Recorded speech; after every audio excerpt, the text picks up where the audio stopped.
Invocando a proteção divina, declara aberta a 53ª sessão ordinária, neste 23 de agosto de 2022.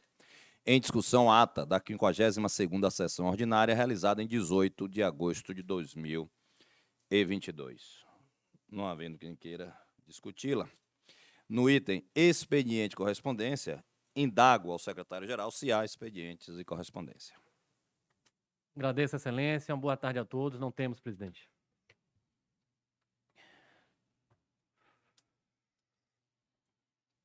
Agradecemos, secretário. No item conferência, medida cautelar, consulta, denúncia, auditoria e inspeção, não temos nada pautado. No item prestação de contas, nós temos o processo 1517-2020. É um processo de contas da administração direta, o exercício de 2019. O relator é o conselheiro Pedro Henrique Lino de Souza e o revisor, conselheiro João Evilásio Vasconcelos Bonfim. O órgão de origem é o Corpo de Bombeiros Militar da Bahia. A vinculação é a Secretaria de Segurança Pública do Estado da Bahia. O comandante-geral do Corpo de Bombeiros Bahia é o senhor Dr. Francisco Luiz Teles de Macedo, pelo período de 1/1 a 31/12 de 2019. Pelo Departamento de Apoio Logístico, é o senhor Dr. Aloísio Mascarenhas Fernandes, pelo período de 1/1 a 31/12 de 2019. Pelo Departamento de Auditoria e Finanças, nós temos o doutor Jadilson Lopes das Mercês, pelo período de 1/1 a 31/12 de 2019.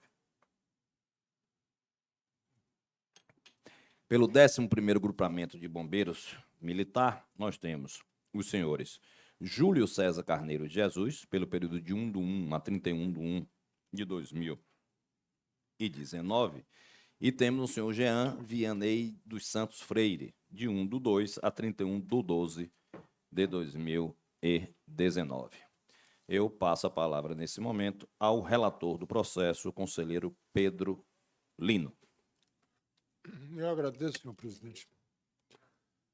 E, considerando que o relatório está disponível no sistema Proinfo desde o dia 2/8 de 2022, peço licença, portanto, ao plenário para ir direto ao voto. Conforme consta do meu relatório, a 4ª CCE apontou, em seu primeiro opinativo, a ocorrência de diversas irregularidades, as quais foram elencadas em seu pronunciamento auditorial.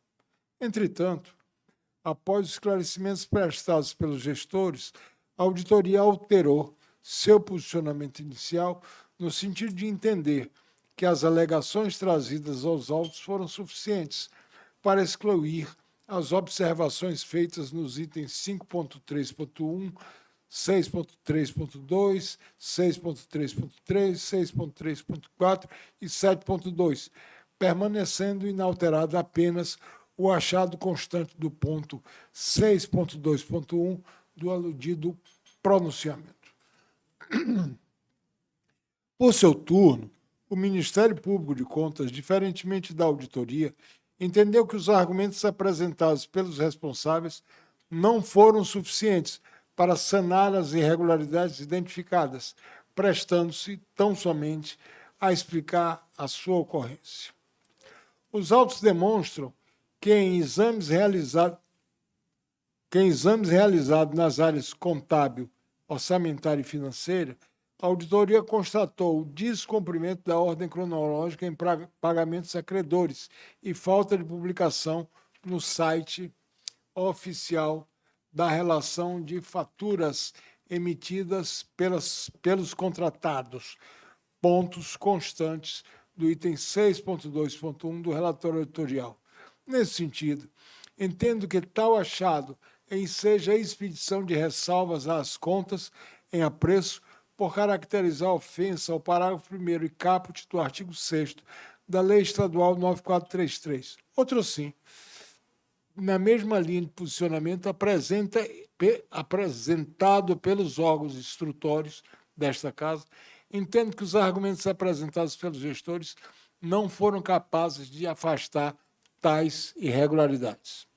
Ademais, os achados apresentados no item 6.3, área patrimonial, demonstram deficiência sistêmica do controle interno da área patrimonial, refletindo a necessidade de implementação de controles internos mais eficientes no âmbito da CBMBA, conforme apontado pelo Ministério Público de Contas e pela auditoria. Vale registrar que as falhas apontadas pela equipe auditorial no referido item são recorrentes, tendo sido apontados, abro aspas, há diversos anos, desde a época em que a CBMBA fazia parte da estrutura da Polícia Militar, sem que houvesse providências efetivas para a correção dos problemas.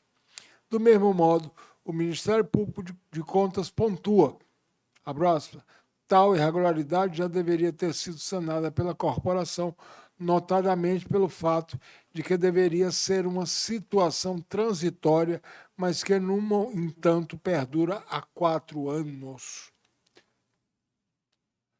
Por fim, com relação ao item 7.2 do relatório da auditoria, a própria equipe auditorial entendeu que todas as solicitações realizadas foram atendidas dentro dos prazos determinados, Portanto, concordo com o posicionamento da auditoria de que as observações relacionadas a esse ponto específico foram sanadas. Ante o exposto, voto A. Pela aprovação das contas do Coronel Francisco Luiz Teles de Macedo, responsável máximo pelo Corpo de Bombeiro Militar da Bahia, no período de 1/1 a 31/12/2019, bem como dos demais responsáveis das unidades gestoras, com ressalvas quanto às falhas pontuadas no relatório de auditoria da 4ª CCE, nos termos do artigo 24, inciso 1º, da Lei Complementar Estadual 05. B. Pela expedição de recomendações ao atual dirigente máximo do CBMBA, no sentido de que sejam adotadas medidas administrativas necessárias à correção e prevenção das irregularidades pontuadas no relatório de auditoria. E C, por fim, pela expedição de determinação à Secretaria de Segurança Pública para que adote tratativas junto à Auditoria Geral do Estado e à Secretaria de Administração e, no prazo de 120 dias, remeta a esse TCE-BA plano de ação no qual constem informações e medidas aptas a sanar as ocorrências que se vêm perpetuando ao longo dos exercícios no âmbito do Corpo de Bombeiros do Estado da Bahia, conforme explicitado no relatório auditorial da 4ª CCE e no parecer do Ministério Público de Contas. É como voto, senhores conselheiros. Agradecemos, conselheiro Pedro Lino, e indago ao revisor, conselheiro João Bonfim, como se manifesta. Senhor presidente, senhores conselheiros, senhores procuradores, eu acompanho o voto do eminente conselheiro, decano dessa casa e relator da matéria, Pedro Lino. A turma converge e eu coloco em discussão. Com a palavra, o conselheiro Inaldo Araújo. Não para discutir, senhor presidente, mas eu já vou antecipar meu voto, que vou acompanhar a turma, à exceção da letra A do voto do relator, que eu converto as ressalvas em recomendações. Acompanho as recomendações da letra B. E quanto à letra C do voto, eu converto a determinação também em recomendação. É o meu voto. Agradecemos, conselheiro Inaldo. Encerrada a discussão, colherei votos. Presidente, Tem discussão ainda? discussão só para Ainda em discussão. ser mais consentâneo aqui com a nossa posição. Saúde, Vossa Excelência, os demais conselheiros, as representações do Ministério Público. Eu vou acompanhar, presidente, o nobre funcionamento da turma, né? Me parece, então, somente que a minha preocupação,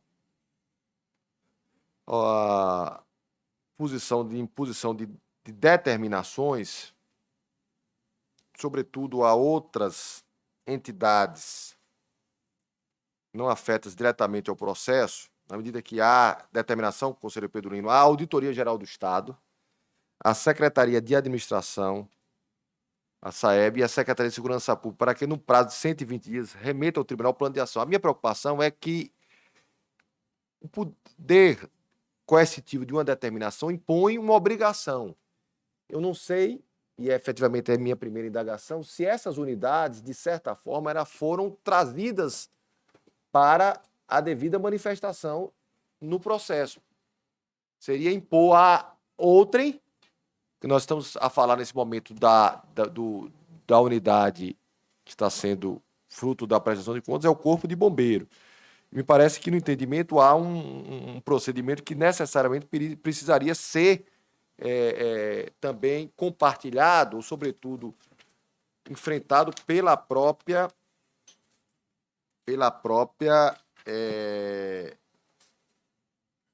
a Secretaria de Administração e também a própria Auditoria Geral do Estado. E me parece que a imposição de determinação poderíamos, de certa forma, trazendo aí uma providência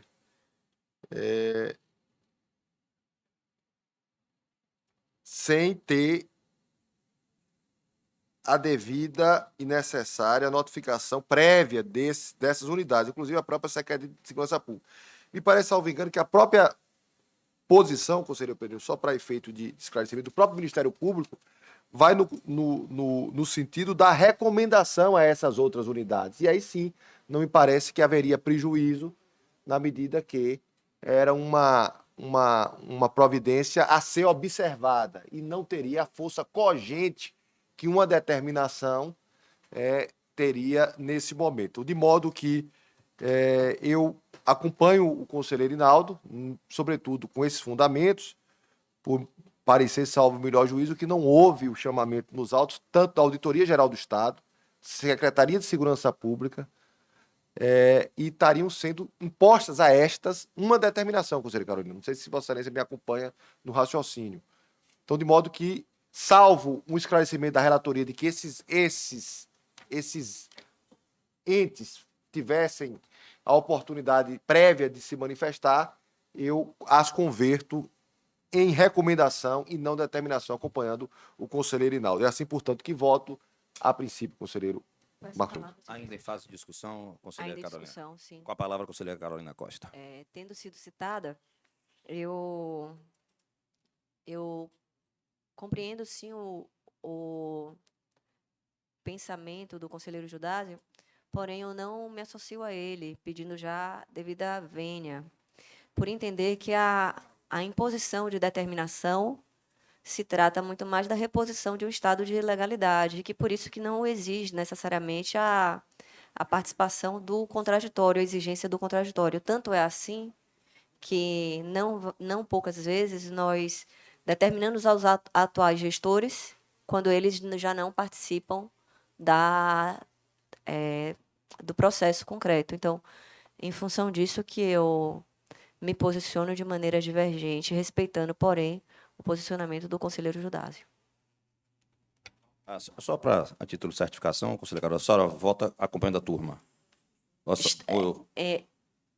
Vossa Excelência vai entrar agora na votação? Não, era só porque fui consultado aqui um assunto e aí eu perdi a conclusão de Vossa Excelência. Eu não antecipei meu voto, não, conselheiro, mas eu antecipo ótimo. agora. Não, só eu fique à vou vontade. acompanhar a turma. Então, fique à vou acompanhar vontade. a turma na integralidade. Agradecemos, conselheira Carolina.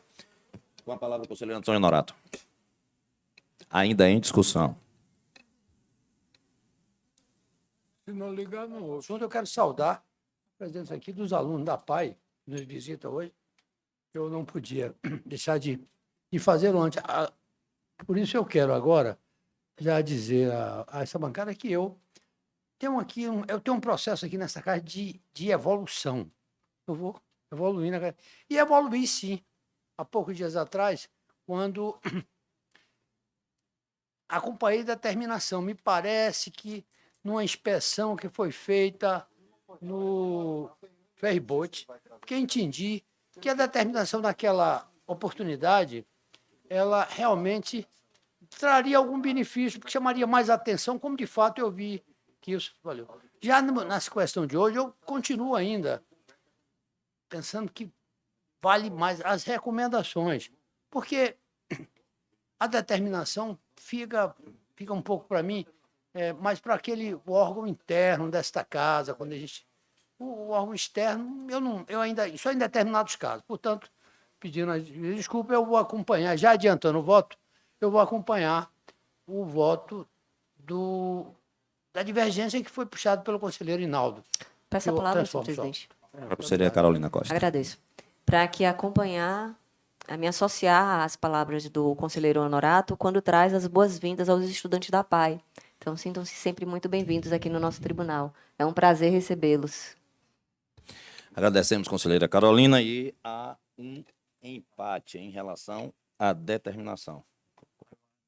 A linha C. E eu, nesse momento, já farei o desempate acompanhando a manifestação da turma. E aí indago ao conselheiro Pedro Lino se fará a conferência do feito.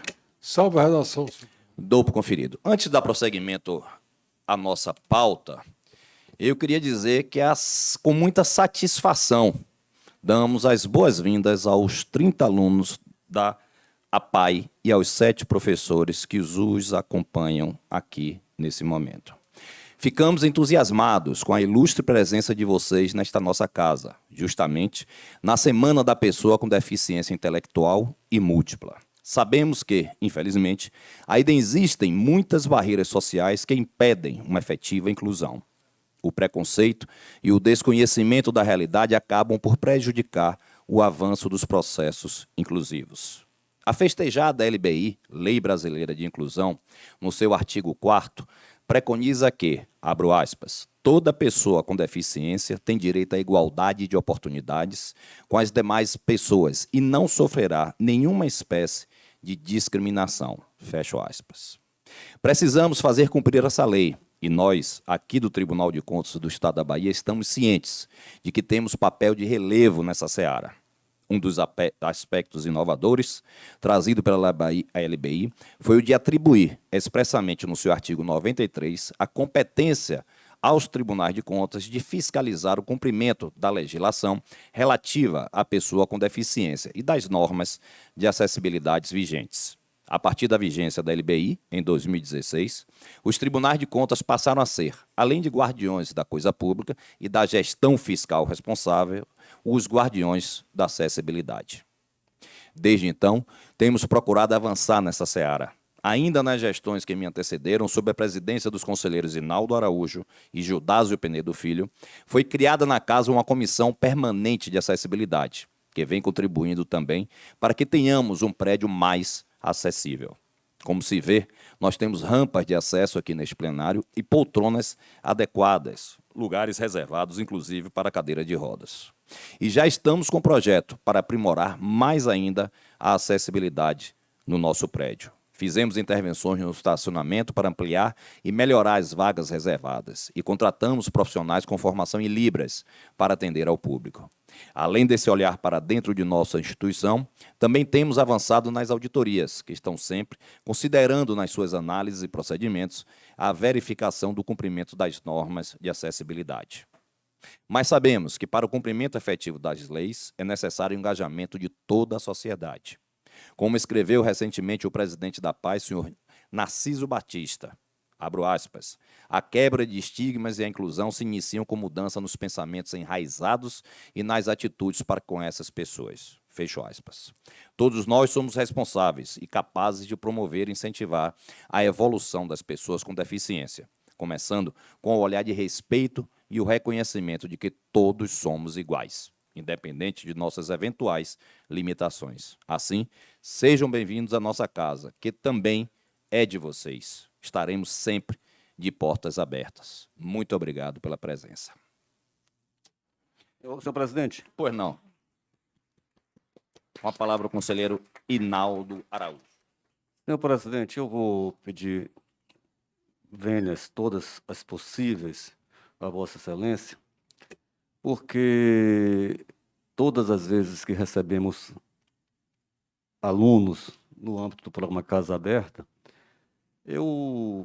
quando estou aqui no plenário, eu faço um breve registro, mas hoje eu queria quebrar o protocolo, senhor presidente, porque eu tive o prazer e a oportunidade de viver um momento ímpar. Porque faço questão de receber todos os alunos que aqui chegam pessoalmente lá na nossa sala de capacitação na Escola Pedreira Lapa.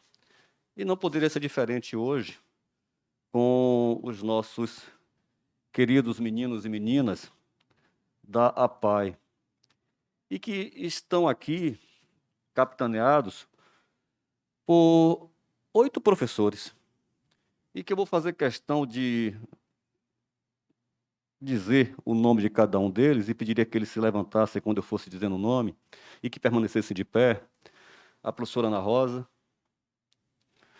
a professora Ana Beatriz, o professor Emerson, a professora Elisângela, a professora Isabel, Rosana, Itana e, por fim, a professora Teodora. E veja, senhor presidente, que mesmo sem pedir, a plateia aqui presente já aplaude esses professores, porque é fácil poder falar do testemunho do que vimos lá embaixo, a alegria, o respeito e, acima de tudo, o comprometimento desses profissionais, desses talentosos profissionais, no cuidar daquilo que nós temos de mais precioso, que são as nossas crianças.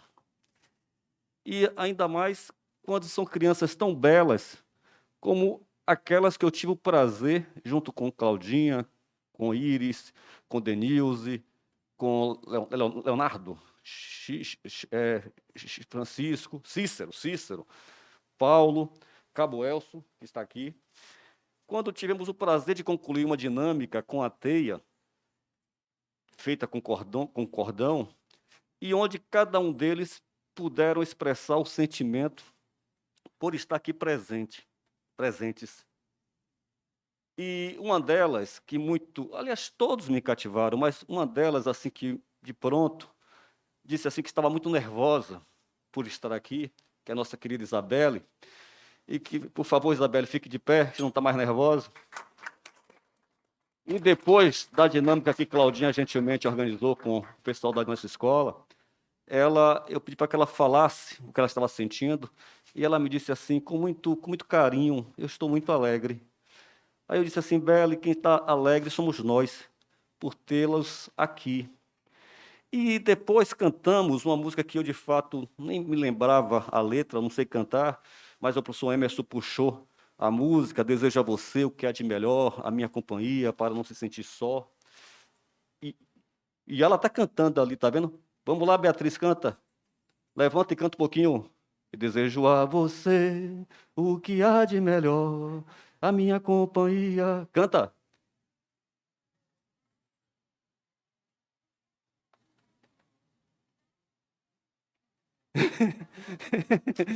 Muito bem, Beatriz.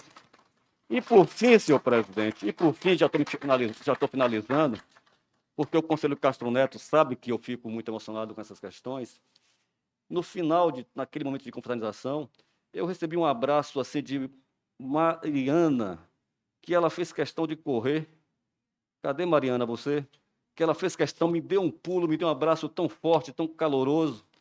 E eu percebi o quanto é importante este calor humano, esta presença aqui. Vocês não sabem o quanto nós aprendemos na Escola de Contas com vocês. Parabéns, sejam sempre bem-vindos a esta casa, porque esta casa só existe, só tem razão de ser, para dar a vocês o que diz a música, o que há de melhor. Parabéns por terem vindo a esta casa. Desculpe, senhor presidente.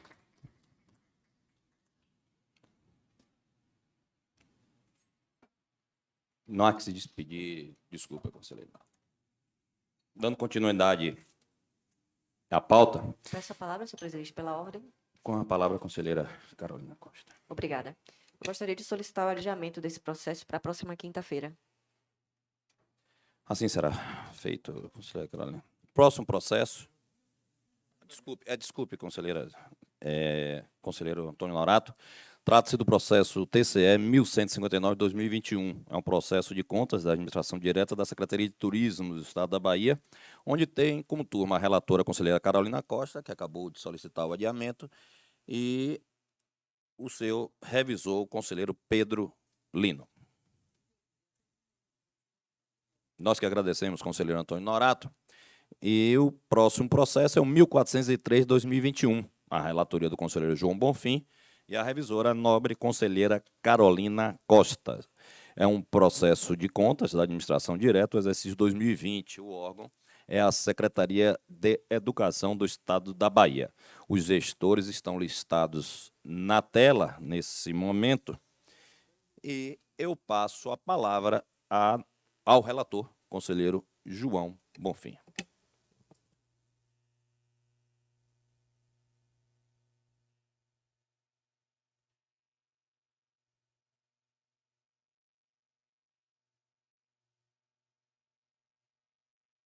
Presidente, senhores conselheiros, senhores procuradores, servidores da casa, cumprimento a todos e, com vossa permissão, conselheiro presidente, eu vou direto ao voto. O voto.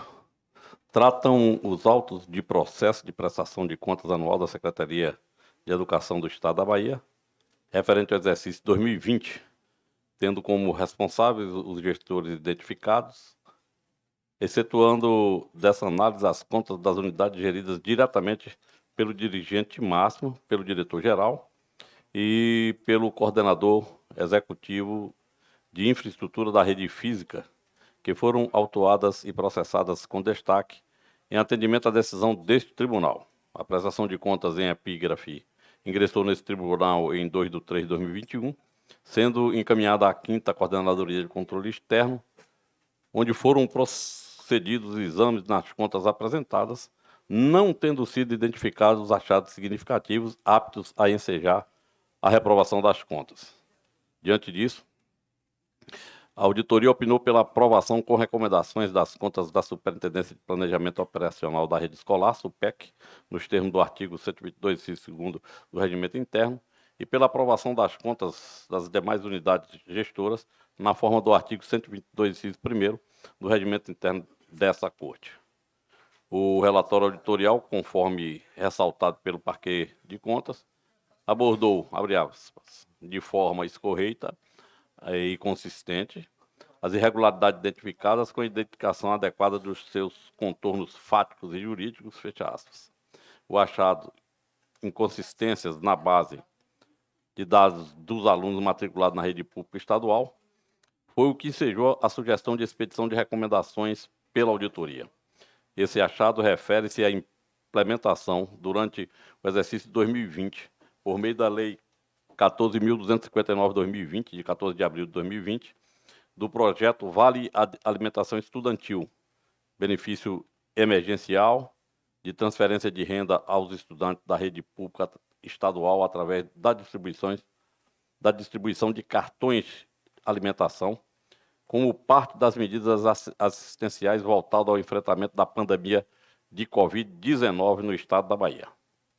Para a execução do referido projeto, faz-se necessário proceder ao registro do CPF de todos os estudantes matriculados na rede pública estadual, correspondente ao quantitativo de 787.356 CPFs registrados, de maneira a possibilitar a emissão de vouchers ou cartões de alimentação para concretização da transferência dos valores.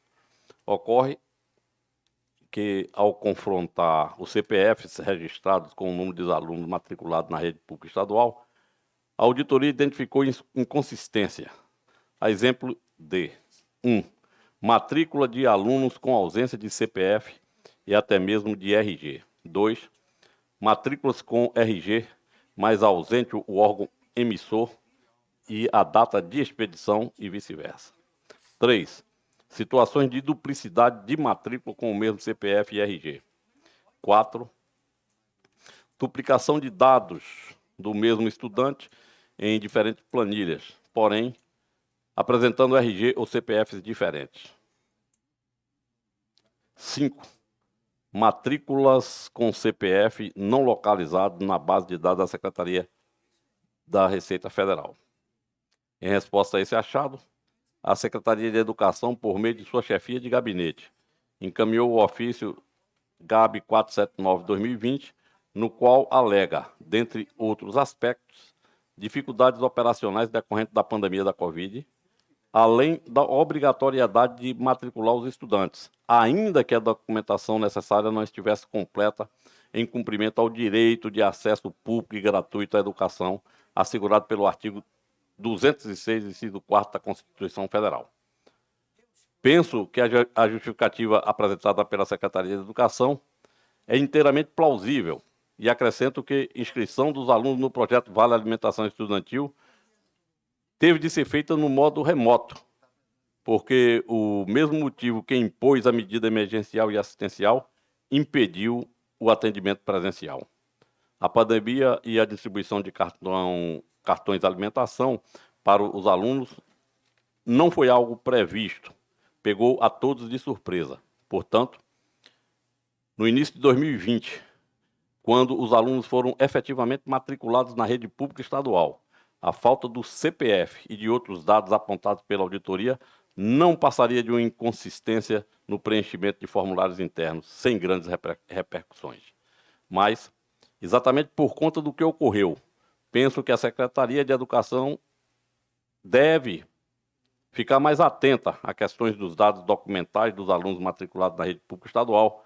Por esta razão, acompanho a sugestão de expedição de recomendação ao dirigente máximo da Secretaria de Educação do Estado da Bahia e ao titular da Superintendência de Planejamento Operacional da Rede Escolar, SUPEC, para que adotem as medidas administrativas cabíveis no sentido de reestruturar a base de dados das informações cadastrais dos estudantes. Em relação às demais irregularidades listadas pela auditoria em seu relatório, penso que tais apontamentos não se revestem de gravidade suficiente para, numa análise global e contextualizada, macular o mérito das contas das unidades da Secretaria que compõem o objeto do presente processo. Outro sim, no relatório de auditoria constam as ações adotadas pela Secretaria de Educação para solucionar as falhas, inclusive aquela descrita no item 6.2 do relatório de auditoria, descrita como indícios de irregularidade na distribuição dos cartões de alimentação.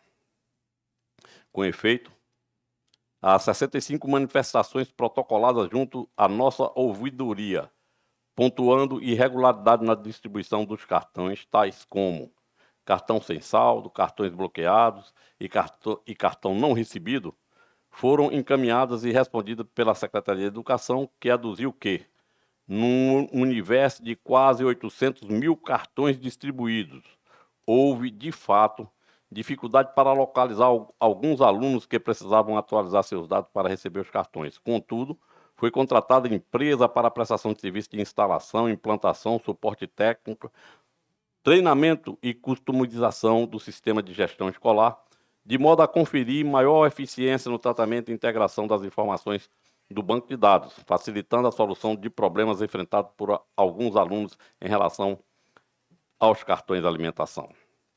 Por fim, há de se considerar que a distribuição desses cartões também se deu no período da pandemia, em que tal sistemática foi nova para todos, seja para a Secretaria de Educação, que estava implementando e distribuindo os cartões de alimentação, quanto para aqueles que os estavam recebendo e utilizando. Além disso, assim, diante do relatório de auditoria e demais documentos constantes dos autos, bem como considerando as dificuldades enfrentadas no período mais acirrado da pandemia, voto pela aprovação das contas da Superintendência de Planejamento Operacional da Rede Escolar, SUPEC, nos termos do artigo 122, inciso 2º do Regimento Interno, com recomendações, pela aprovação na forma do artigo 122, inciso 1º do Regimento Interno dessa Corte de Contas das demais unidades gestoras, listada no rol de responsáveis, pela expedição de recomendação ao dirigente máximo da Secretaria de Educação do Estado da Bahia e ao titular da SUPEC, para que adotem as medidas administrativas necessárias no sentido de reestruturar a base de dados das informações cadastrais dos estudantes que compõem a rede pública estadual de ensino. É como voto, senhor presidente. Senhores conselheiros. Agradecemos, conselheiro João Bonfim. E como se manifesta a revisora conselheira Carolina Costa? Senhor presidente, eu acompanho a maioria dos encaminhamentos formulados pelo conselheiro relator do feito, excelentíssimo conselheiro João Bonfim, porém divirjo parcialmente para incluir ressalvas em relação às inconsistências na base de dados dos alunos matriculados na rede pública estadual. Isso está no item 6.1.1 do relatório de auditoria. E aos indícios de irregularidade na distribuição dos cartões de alimentação, item 6.1.2, nas contas da Superintendência de Planejamento Operacional da Rede Escolar, SUPEC, tendo como responsável o senhor Manuel Vicente da Silva Calazans. Quanto aos demais encaminhamentos, eu acompanho. Agradecemos, conselheira Carolina Costa, e eu coloco o processo em discussão. Não havendo quem queira discutir, irei abrir a votação. Como vota o conselheiro Gildásio Peneda? Senhor presidente, eu acompanho a revisora. Como vota o conselheiro Inaldo Araújo? Seguirei o relator. Como vota o conselheiro Antônio Honorato? O voto da conselheira Carolina, ela mantém, coloca a ressalva, né? Eu acompanho o voto da conselheira Carolina. Como vota o conselheiro Pedro Lino? Acompanha a conselheira Carolina.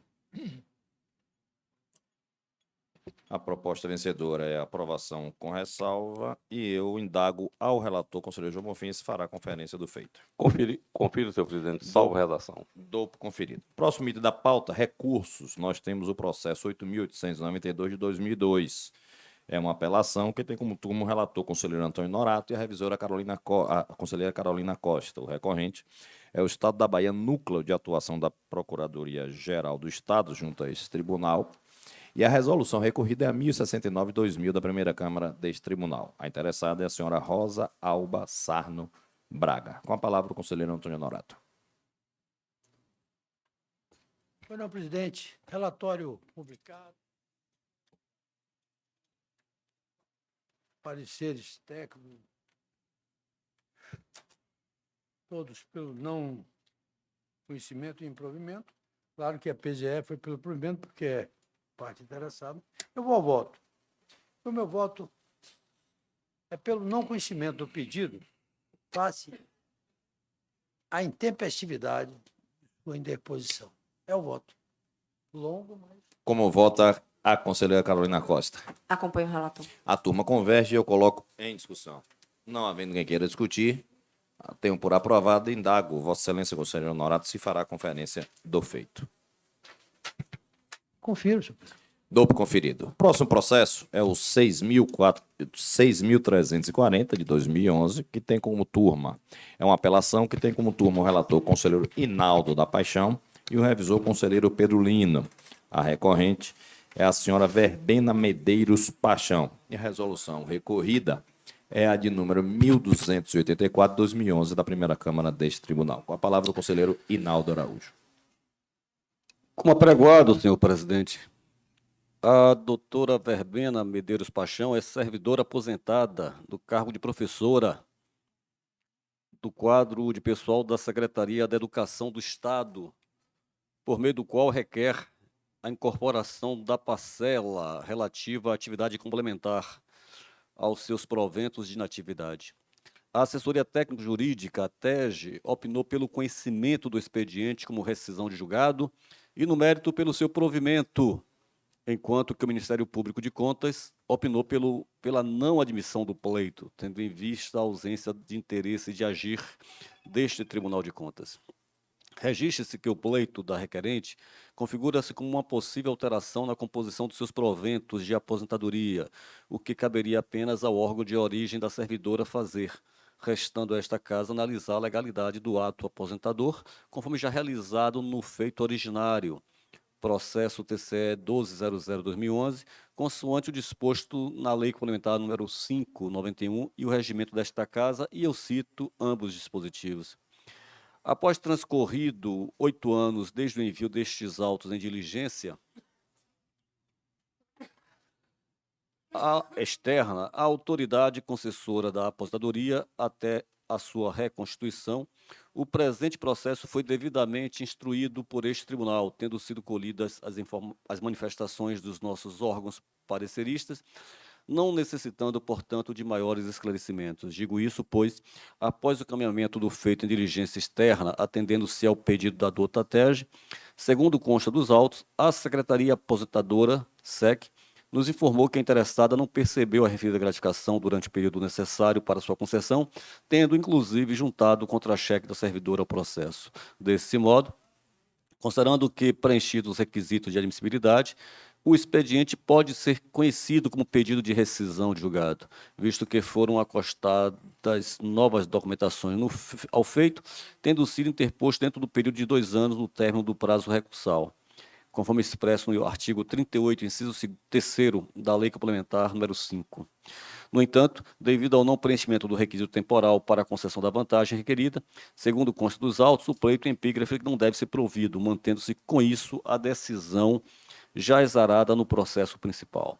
Diante do exposto, acompanho o entendimento da TEG e voto pelo conhecimento do pedido como rescisão de julgado e, tendo em vista o entendimento dos requisitos legalmente previstos no artigo 38, inciso 3º da Lei Complementar número 5, 91, e no artigo 232, inciso 3º do Regimento Interno do TCE Bahia, e no mérito pelo seu desprovimento, não provimento, devido ao não percebimento da gratificação pleiteada durante o período necessário para sua concessão, mantendo-se em toto a decisão proferida no processo originário de número TCE 1200/2011, por meio da resolução número 1284/2011. É o voto, senhor presidente.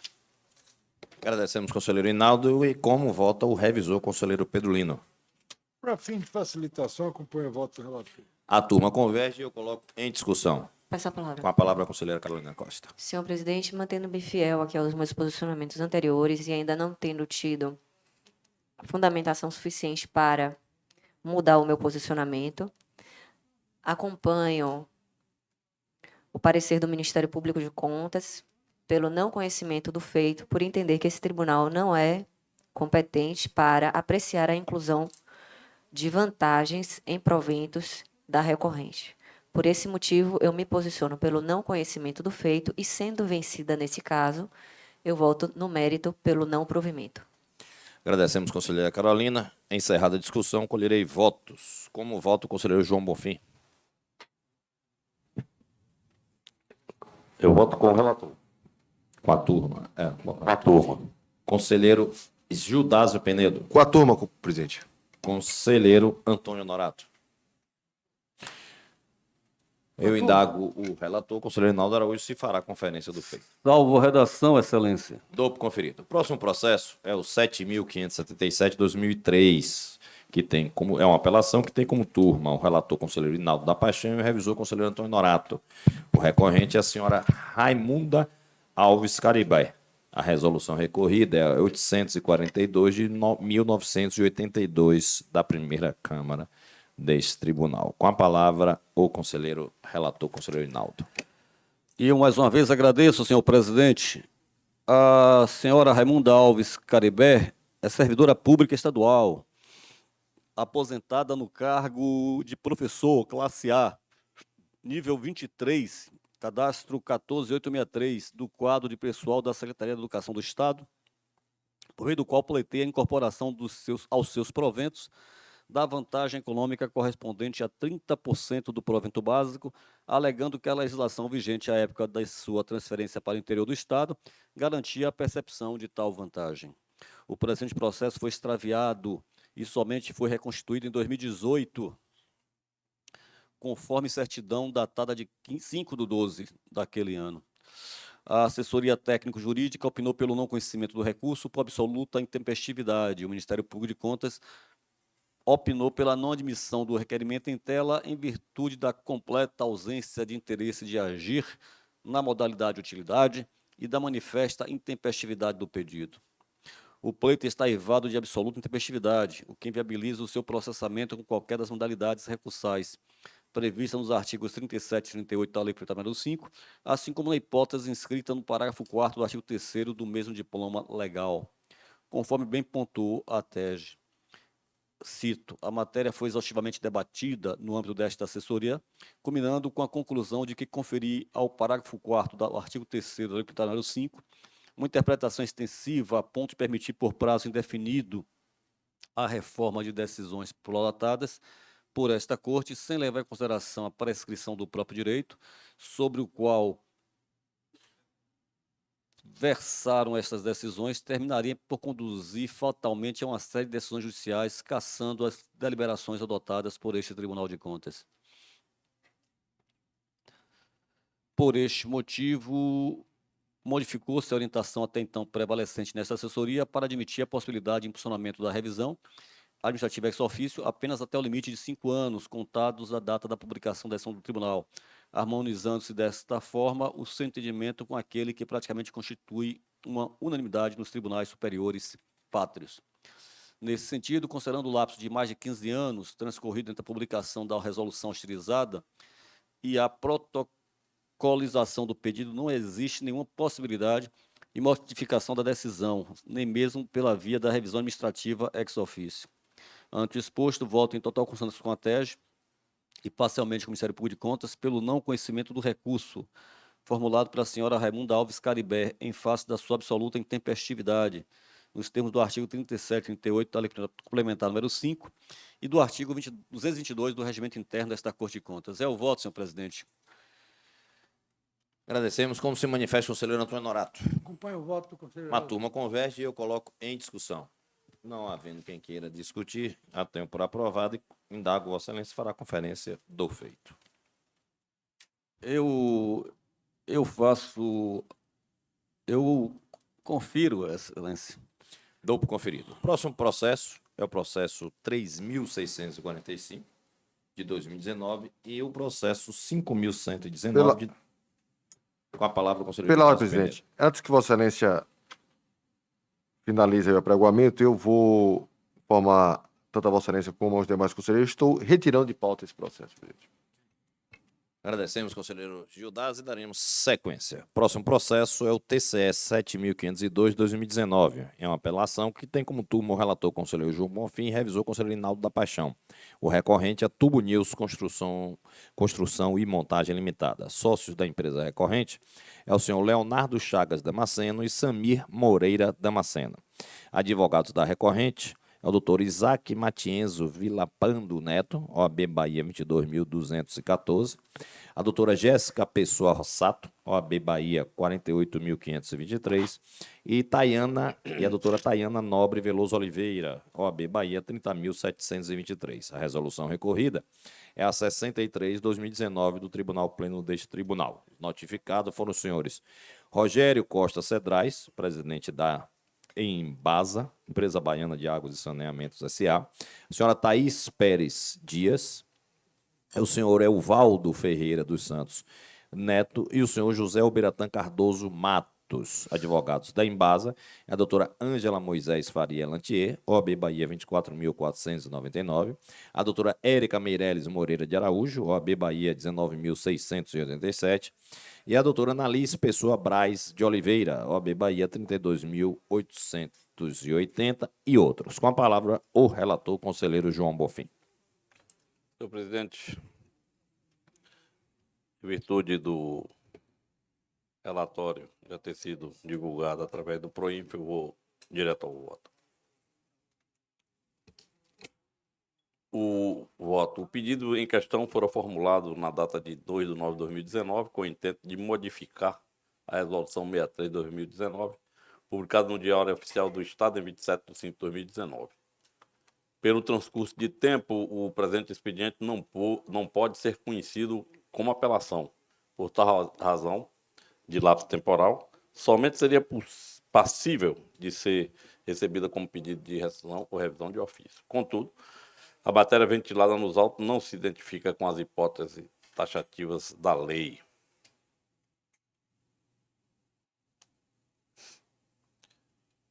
Quanto à preliminar, com a alegação de ausência de qualquer intimação do patrono, não tem fundamento, pois noto que a parte foi notificada, através de seu procurador, da pauta da sessão plenária em que analisou a denúncia TCE 6819/2018, o que afasta a tese de nulidade da decisão contestada. Quanto ao mérito, a recorrente demonstra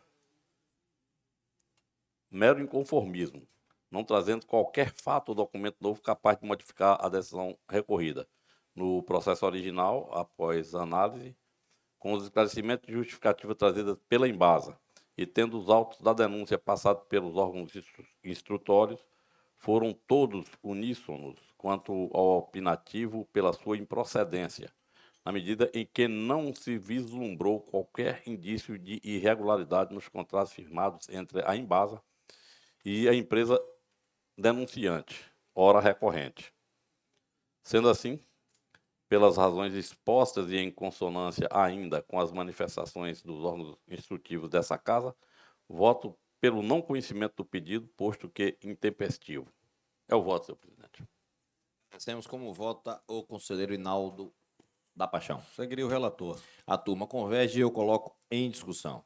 Não havendo quem queira discutir, tenho por aprovado e indago, Vossa Excelência, se fará a conferência do feito. Confira, senhor presidente. Dou por conferido. Próximo item da pauta, embargo de declaração, reclamação, matéria administrativa, não temos nada pautados. Requerimentos e indicações, comunicações e moções. Criado pela Lei 1120, de 21 de agosto de 1915, o Tribunal de Contas do Estado da Bahia foi instituído no final do primeiro período de governo de José Joaquim Seabra. Em 6 de setembro de 1915, sob a presidência de José Landulfo Medrado, foi realizada a sessão de instalação e conduzida a eleição de Carlos Chenot para a presidência e de José Carlos Junqueira Ares de Almeida para a vice-presidência. Assim, foram iniciadas as atividades do segundo Tribunal de Contas Estadual, mais longevo, confirmando mais uma vez a posição vanguardista da Bahia. Com a Constituição Federal de 1988, os tribunais de contas tiveram suas competências e atribuições reinscritas de forma significativamente alargada e fortalecida, adquirindo novos contornos e uma feição institucional mais robusta e prestigiada. Comunico a este plenário que no último domingo, 21 de agosto, o Tribunal de Contas do Estado da Bahia completou 107 anos de existência. Ao longo dos anos, o TCE da Bahia vem buscando manter-se em contínuo processo de evolução, com o objetivo de servir cada vez melhor a sociedade baiana. Além dos avanços tecnológicos que têm possibilitado melhoria significativa em suas operações, especialmente na realização das auditorias, com mais eficiência e celeridade na fiscalização dos gastos públicos. Essa casa tem atuado em temas como educação, preservação do meio ambiente, sustentabilidade, acessibilidade e capacitação do seu corpo funcional. Que possamos continuar seguindo firme como uma instituição sólida que muito vem contribuindo para o fortalecimento e aprimoramento da gestão pública do Estado da Bahia. Faço votos para que esta nossa centenária e republicana instituição permaneça sempre comprometida com a missão de bem cuidar dos interesses maiores dos cidadãos baianos. Aproveito essa data especial para destacar a importância do trabalho desenvolvido por este tribunal, bem como o papel fundamental desempenhado pelos seus servidores, sempre comprometidos com a missão de bem cuidar dos interesses maiores dos cidadãos baianos, atuando com eficiência para que os recursos pagos pela sociedade, sob a forma de impostos, taxas e contribuições, proporcionem o melhor retorno em serviços como educação, saúde, segurança pública e outros. Parabéns e vida longa à nossa casa. Próximo item, o que ocorrer. Com a palavra a conselheira Carolina Costa. Obrigada, senhor presidente. Em verdade, é no item comunicação. Pois não, conselheira, pode. Apresento a este plenário o despacho, a retificação por despacho ocorrida no processo de número 11.581 do ano de 2019. Tendo em vista que o documento de referência constante do processo referido incorreu em erro material ao incluir as palavras acordam e acordaram, quando o correto seria respectivamente resolução e resolveram. E considerando que as simples incorreções materiais poderão ser retificadas por despacho do relator, nos termos do artigo 37, parágrafo 2º da Lei Orgânica desse Tribunal, eu procedo, então, às correções aqui informadas. O plenário dá-se por inteirado. Último item da pauta, o que ocorrer, não havendo mais nada a se manifestar, nem ninguém, declaro encerrada a presente sessão, desejando um ótimo final de tarde a todos.